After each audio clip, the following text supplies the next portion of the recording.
energy. We need to have give a chance to these other young guys, give them the exposure. Then we understand how best can we do. All right, all right. Now, people following us out there, the league is getting done much earlier than usually, and that means that we hope that the national basketball team gets enough time to bond, to play together. But Nyanzi also wants to see some new faces, great talents in the National Basketball League, also prioritize and come through so that they can showcase their talents. Now, share your thoughts about what you think about the league ending earlier. Nyanzi, the basketball regular season is coming to an end earlier compared to the previous seasons. That means that playoffs are also coming closer. In other words, the entire season is coming to an end much earlier compared to the previous seasons. What does this mean? Considering the past years that we've been actually playing the league, actually watching finals almost in November, and we even had a year where we actually watched the finals in Jan. In Jan? Yeah. Right up to January? Yeah, it did go, but there were national duties okay, where teams had to go and they paused it, then they came back after. And I think that was a couple of years ago.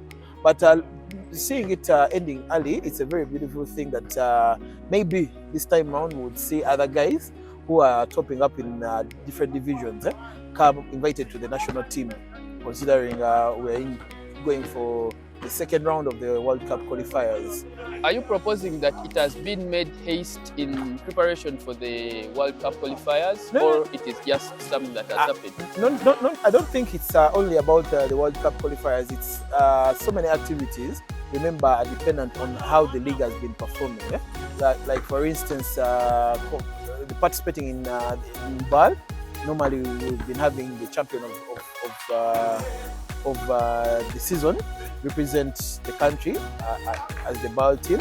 And remember last year, Namongo actually, they went to represent BAL, to represent the country in BAL, but they had not yet actually even played finals yet.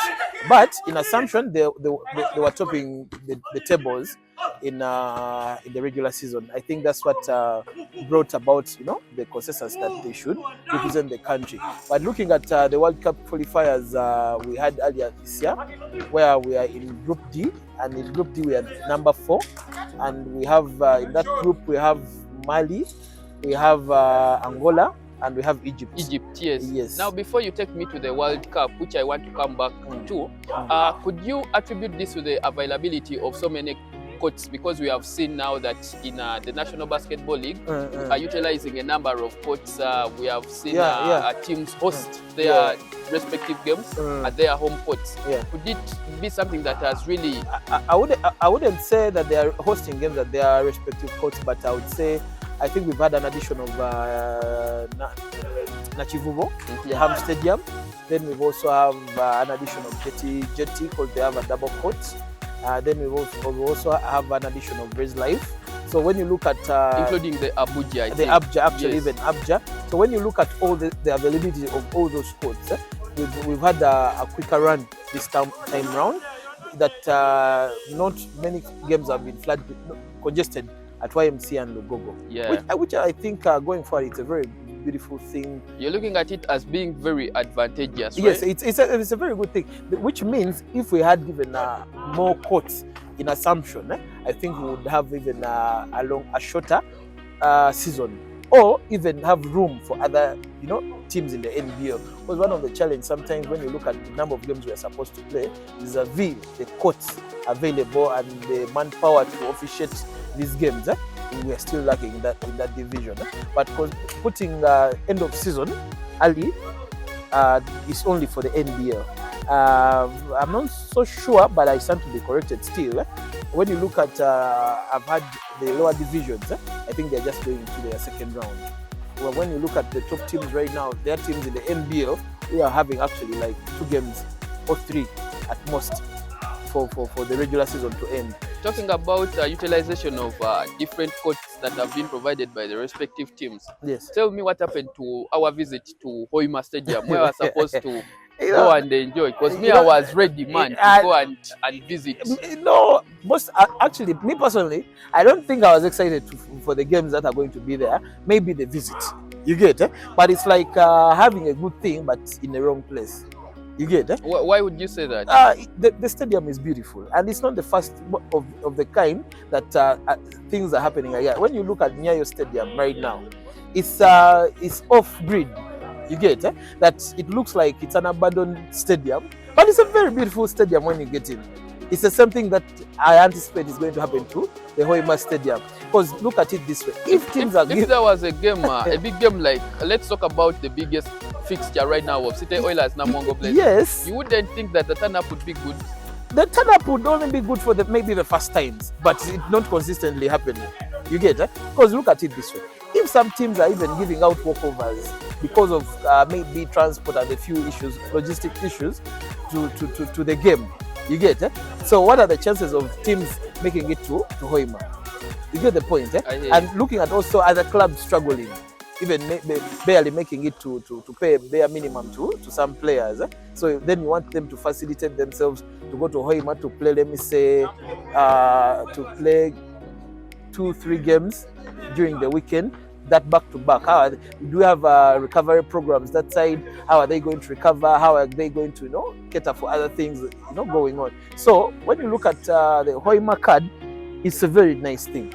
But if we had a stadium maybe closer, you get at that capacity. At that capacity, maybe looking at areas of, let me say, Kayunga, looking at places like Jinja, you get those are places not very far from what?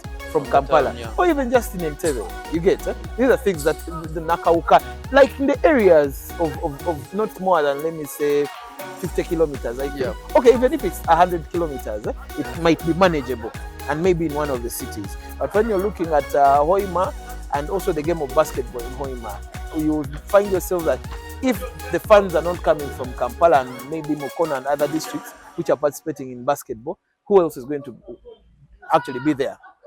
Are you expecting locals to come and watch the game?